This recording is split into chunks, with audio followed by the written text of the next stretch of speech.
I start off with an image description of who you're looking at, a short white transgender teacher with hair I cut about 2 days ago. The confident air was more believing in my future self, but I'm here to present a curriculum about accessible wayfinding, perspective, and tactile art.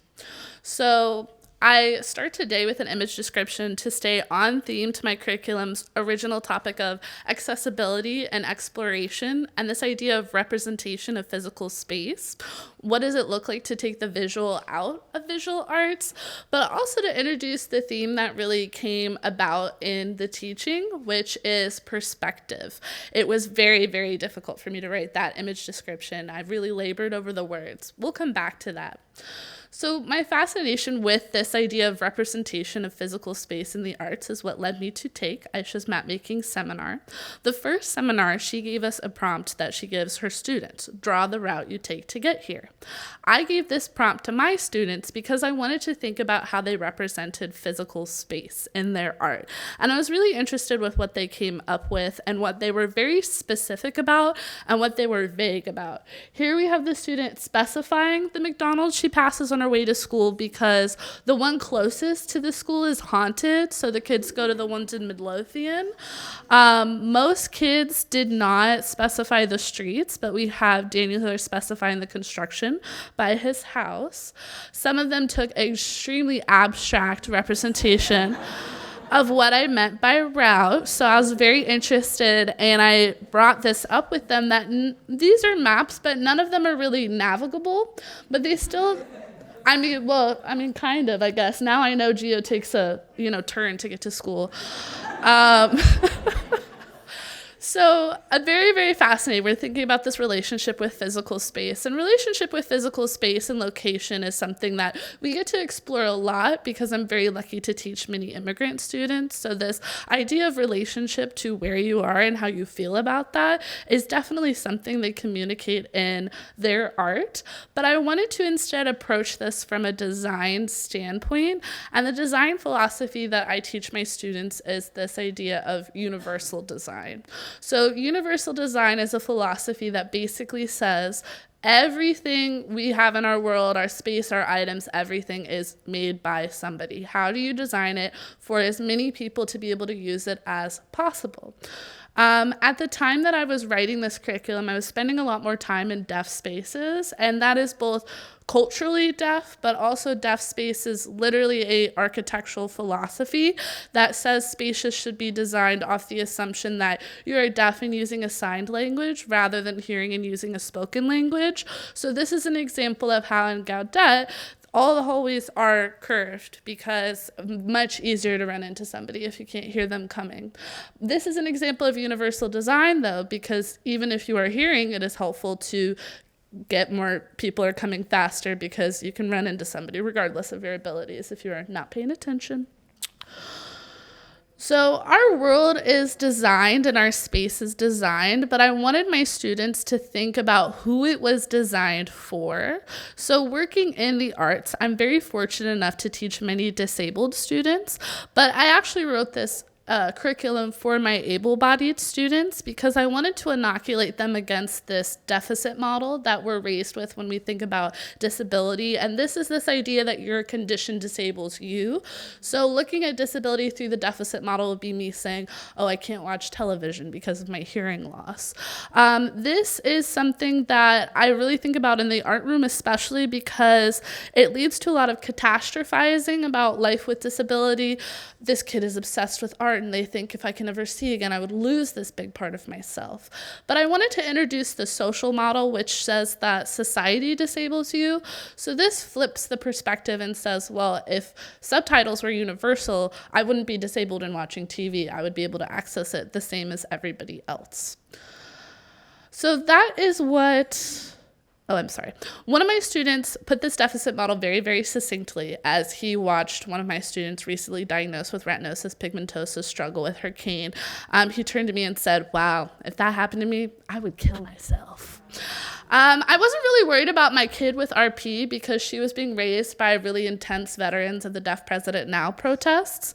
But I was really worried about that kid because he could be deafblind one day. Disability, if it hasn't already, it will be visited on all of us at some point in our life, whether permanently, temporarily, illness, injury, age. And if we can change our thinking from focusing on what we lose to disability to a very clear-eyed perspective and curiosity of what would my life be like if I lost my vision? How would I still navigate the world and engage with things that I like? It makes you remove some of that fear and the ability to imagine how could my world be more accessible. It is not just for my presently disabled students. It's also for me. I want to live in a better world. I want to imagine a better world for my future self. So my original plan for this curriculum included to establish maps as art, as I'm always trying to get my students to think about physical space, and then to establish non-visual ways of thinking about arts, which I was interested in teaching a class called Visual Arts, but teaching many students with vision loss or who are blind, who are just as much engaged in my class as anybody else. I wanted to work in this idea of accessible design and universal design as a way to discuss wayfinding methods used by the visually impaired, because oftentimes the disabled and able-bodied world are treated as extremely separate. But my end goal was to establish this social model of disability for my largely non-disabled students. So we started out with this concept of our maps art. I foresaw that being a struggle for my students, but one of our standards is for students to formulate a definition for art. And I believe that art tells a story, and so do maps. What kind of story are they telling? And this is somewhere where I kind of showed the importance of my own journey through this curriculum as I showed them this map of Virginia and as I prompted them to think about color choice and what's the difference between the colors at the top and the colors at the bottom. And so I was hoping that the students would notice, oh, okay, maybe a more neutral choice, maybe a more political choice. But then one sweet student who I knew to be colorblind said, I don't know. And then I thought, oh my God, I'm teaching this lesson, I'm thinking about vision loss, and I'm still assuming that everybody is engaging with these images the same way I am. So as we moved forward, I gave an image description for every single one of the images I was showing them. But in the student work, this word obviously kept coming up because I was making them describe it as well. And they're like, well, obviously this is a map of this. Obviously this is a map of this, which I found interesting because looking at a colonial map of Virginia, how you talk about it really shows how you feel about colonialism in that time. What this idea of perspective emerged. Are we looking at it from John Smith's perspective as he's looking at this as resources? Are we looking at this from the Powhatan perspective that are looking at this as this is the place where I live? But this word obviously kept coming up. And so we took this sidetrack to investigate obviously, because I wanted them to really think nothing necessarily is obvious. It's your perspective. So I spoke about access in museums, tactile art, audio tours, the issue that only like 32 artworks in the Met Museum have a kind of audio description. And we really looked at what that audio description was. How do you decide what words to use to describe this piece in 8 minutes? And my students were not convinced at all. They were like, it's a red painting. Like, how can we really get different? And so I gave them this artwork and I asked them to describe it for somebody who can't see it. I didn't say blind, because images are really historically difficult to reproduce. So there is a long history of describing something for somebody who can't see it, regardless of vision skills. So I give them this image because, I mean, it's a shark attack. That's fun. High schoolers want to talk about that. And this image that we're all looking at, I've collated some of their responses, and nobody could agree on what is happening in this artwork. They're on a trip to another country. They're fighting for their country. They're in the harbor. They're at war. They're scared. They're men. They're women. The shark is cute. The shark is mad. Perspective. The person in the water was something that nobody could agree on, whether they're a man or a woman. They got pushed overboard. We started getting these narratives that they were a stowaway, that they were trying to save them, they were trying to kill them. And my students were absolutely shocked when I showed them these responses, because they were like, we're all looking at the same picture. How do we have wildly different perspectives?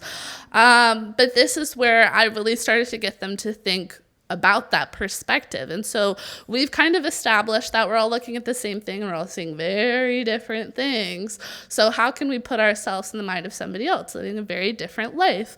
And so we started to turn more to that idea of universal design and thinking about, we live in a design space. Where are there problems? In your perspective, you might not notice them if you can walk, if you're, not thinking about, deaf spaces and how you're communicating, but how can you kind of get in the perspective of others and start noticing?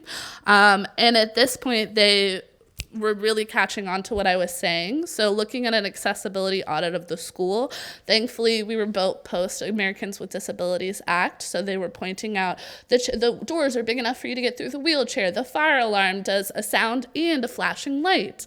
And that was where I was trying to introduce this idea of universal design. We can all use a door big enough for a wheelchair, regardless of if you're using a wheelchair. I gave them different prompts to try to design around. How would you design a video game console if you couldn't use your arms? How would you design a device that would let a blind person know the power in their house has gone out before they go try to open up their fridge and find it's warm? And my students were replicating a lot of things that already existed, like tracking eye movement. And so that was where we really started talking about art's role in making a more accessible world. So we're at a point now where we're looking at the art of Carmen Papalia. So his work focuses on wayfinding as a blind man. He gives non-visual walking tours. He does a performance artwork where he's led by a marching band rather than a white cane or rather than by a guide dog. They have 100% wrapped this into their definition of art because they're like, it doesn't matter that there's not a visual component. He is what was their definition? Creation with intention, and he works very hard at it, so it's art. So we're trying to explore that idea of my students that imagine that their life would be over if they lost their vision. You can still make art. Very interesting art. I leave you guys without a really conclusive conclusion as we are in the midst of this curriculum. So my goal is for them to get stronger in various sculpture methods, to start exploring making art outside the realm of visual rubrics. So instead of thinking about how your art looks, how do you make art that represents physical space in a way that's very focused on touch and how people experience it through touch? They're really excited because typically you can't touch art. So it's very, very exciting. Ooh, I get to go touch everybody's art. So I'm very excited for that. I'm sorry to leave you with no really resolution to curriculum other than I'm really pumped to see how it turns out. But I leave you with that image description of a crowd full of people showing their respect as the presentation ends, and I give Nervous Deaf applause as I sit up. Oh, thank you. Thank you.